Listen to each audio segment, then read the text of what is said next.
The relationship problemsனா என்ன?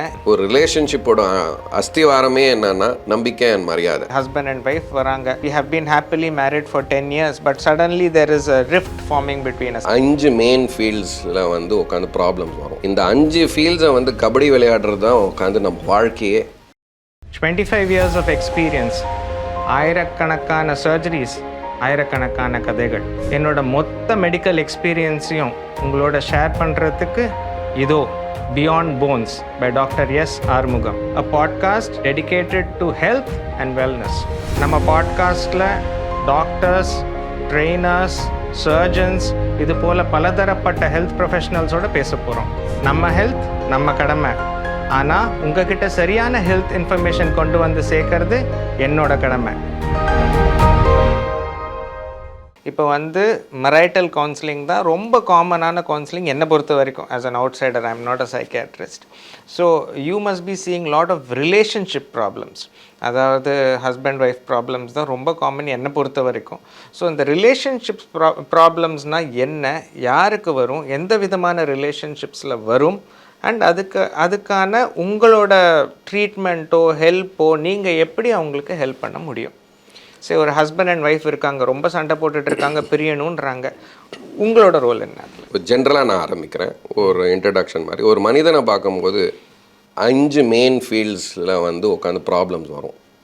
இந்த 5 ஃபீல்ட்ஸை கபடி விளையாடுறது தான் உட்காந்து நம்ம வாழ்க்கையே எல்லாருக்கும்.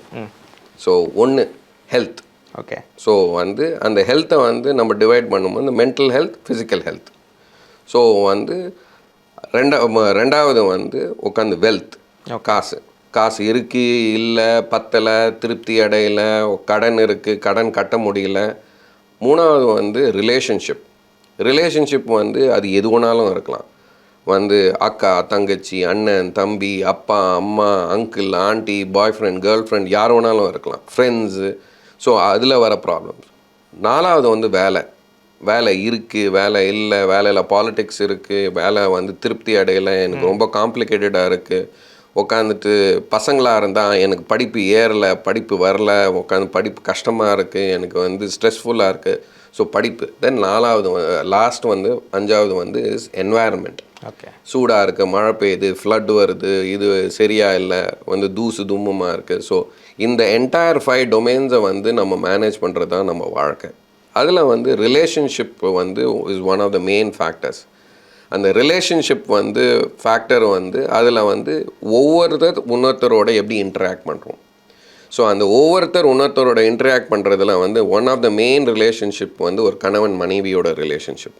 அந்த கணவன் மனைவியோட ரிலேஷன்ஷிப்ஸ் ஆரம்பிக்கும்போது இன்னொருத்தர் விட்டு கொடுக்க ஆரம்பிக்கணும். ஒரு ரிலேஷன்ஷிப்போட அஸ்திவாரமே என்னன்னா நம்பிக்கை and மரியாதை. That is trust and respect. Okay. That forms a foundation for any relationship. அந்த ட்ரஸ்ட் இல்லைன்னா ரெஸ்பெக்ட் வராது, ரெஸ்பெக்ட் இல்லைன்னா ட்ரஸ்ட்டும் வராது. ஸோ இது ரெண்டும் தான் 2 dichotomic foundations for a relationship.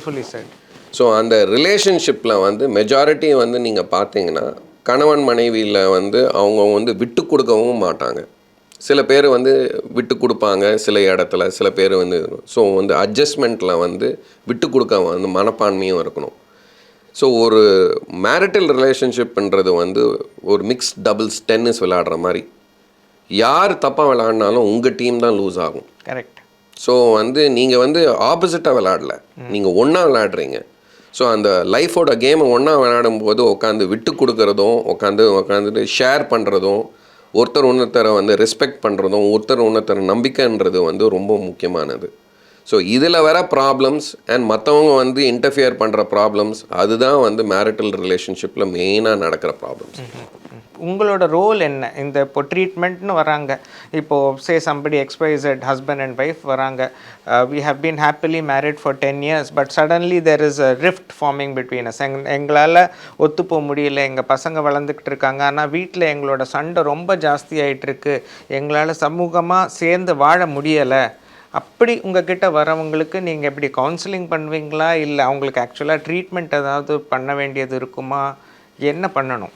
சில பேரை மெஜாரிட்டி கவுன்சிலிங் தான். ஓகே. ஸோ அவங்கவுங்க டைனமிக் இஷ்யூஸ்வாங்க, அவங்கவுங்க மனசில் என்ன ஓடுது, அந்த மனசில் ஓடுறதும் அவங்க அண்டர்ஸ்டாண்டிங்கும் எப்படி வந்து ஒரு அந்த ரிலேஷன்ஷிப்பில் கொண்டு வராங்க, கணவனாகட்டும் மனைவி ஆகட்டும்.